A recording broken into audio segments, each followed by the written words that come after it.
आइए देखते हैं प्रस्तुत काव्यांश पर कुछ और दिलचस्प प्रश्न। एक कृति का प्रश्न हमारे समक्ष है। प्रश्न है, तारों के उदित और अस्त होने के बारे में कल्पना। तारों के उदित होने के बारे में, उदित यानी उगना, तारों के अस्त होने के बारे में यानी डूबना। यानी उदित होना यानी तारों का आसमान में दिखना, तारों का अस्त होना मतलब आसमान से उनका अदृश्य हो जाना।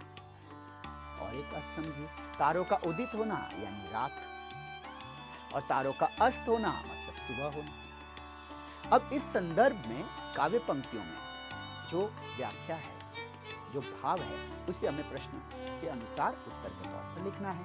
हम कुछ उत्तर यूं पाएंगे, ये सारी पंक्तियां हैं, लेकिन इन पंक्तियों को हम ज्यों का त्यों नहीं लिख सकते, तो हम प्रश्न के अनुरूप इन्हें लिखेंगे और कुछ ज्यों हमारा उत्तर होगा। तो तारों के उदित और अस्त होने के बारे में कल्पना, उत्तर होगा संध्या सुंदरी का दीप्त होना, चमकना, पृथ्वी द्वारा ओस रूपी मोती फैलाना, ओस ड्यू ड्रॉप्स, सूर्य द्वारा आराम देने वाली संध्या दे जाना और सूर्य द्वारा मोतियों को बटोर लेना, जमा कर लेना, इकट्ठे कर लेना। अगला प्रश्न, निम्नलिखित शब्दों के विलोम शब्द हमें लिखने हैं। विलोम शब्द यानी विरुद्धार्थी शब्द, अपोजिट वर्ड। बिखेरना, इसका विलोम होगा समेटना। नया, इसका विलोम होगा पुराना। बस स्मरण रहे, पुराना शब्द लिखते समय प के नीचे ह्रस्व उ की मात्रा, पुराना। अगला प्रश्न है, निम्नलिखित शब्दों के पर्यायवाची शब्द हमें लिखने हैं। पर्यायवाची, जितने भी शब्द इस संबंध में आपको स्मरण हो आप लिखिए, ये सारे पर्यायवाची शब्द हैं। लेकिन ख्याल रहे, वर्तनी दोष से आपको बचना है। प्रश्न है, रवि, हिंदी में जब भी कभी यह शब्द लिखें रवि, हमेशा वह ह्रस्व ई की मात्रा, दीर्घ ई, हिंदी में यह वर्तनी दोष कहलाएगा। तो रवि, इसका पर्यायवाची शब्द देखिए, आप ये सभी लिख सकते हैं, इससे अधिक भी लिख सकते हैं।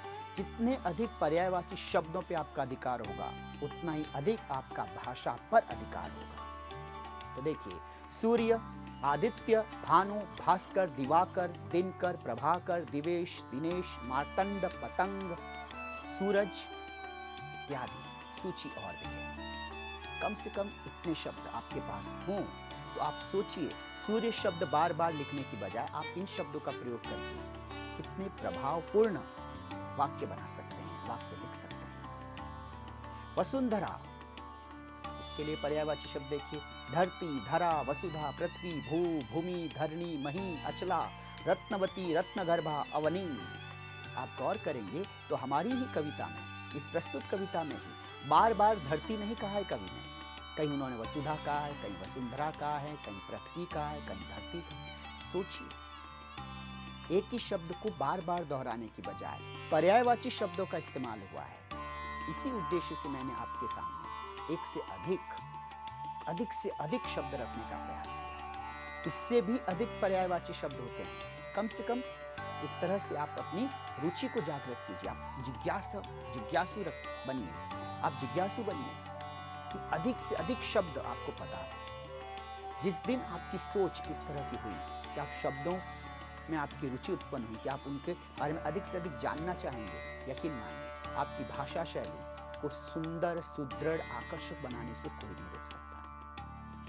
तो प्रयास आपसे ही शुरू होगा। अगला प्रश्न, निम्नलिखित पद्यांश का सरल अर्थ लिखना है बिखेर देती रिक्त स्थान छलकता है। तो देखिए, काव्य पंक्तियां हैं, है बिखेर देती वसुंधरा मोती सबके सोने पर, रवि बटोर लेता है उनको सदा सवेरा होने पर, और विरामदायिनी अपनी संध्या को दे जाता है, शून्य श्याम तनु जिससे उसका नया रूप छलकाता है। उत्तर हम कुछ न लिखेंगे। पंचवटी खंड काव्य के अंश चांदनी रात कविता के काव्यांश में राष्ट्र कवि मैथिली शरण गुप्त जी चांदनी रात का वर्णन करते हुए कहते हैं कि सुंदर चंद्रमा की किरणें जल और थल में फैली हुई है। चांदनी रात में पृथ्वी सबके सो जाने पर ओस रूपी मोतियों को बिखेर देती है। सूर्य हमेशा सुबह होने पर उन मोतियों को अपनी किरणों से बटोर लेता है और अस्त होने से पहले ही वह आराम प्रदान करने वाली संध्या को देकर चला जाता है। मानो आकाश को सांवला शरीर देकर वह अपना नया सा रूप छलका जाता है। प्राकृतिक सौंदर्य के अलग रूप को उसके प्रति कवि ने आकर्षण महसूस किया है, उसमें भी सौंदर्य बोध महसूस किया है। इन पंक्तियों का ये संग्रह है। इस तरह से आप इसे लिखिए, पूर्णांक वाले, बस वर्तनी दोष से बचिए। मिलते हैं अगले भाग में। धन्यवाद।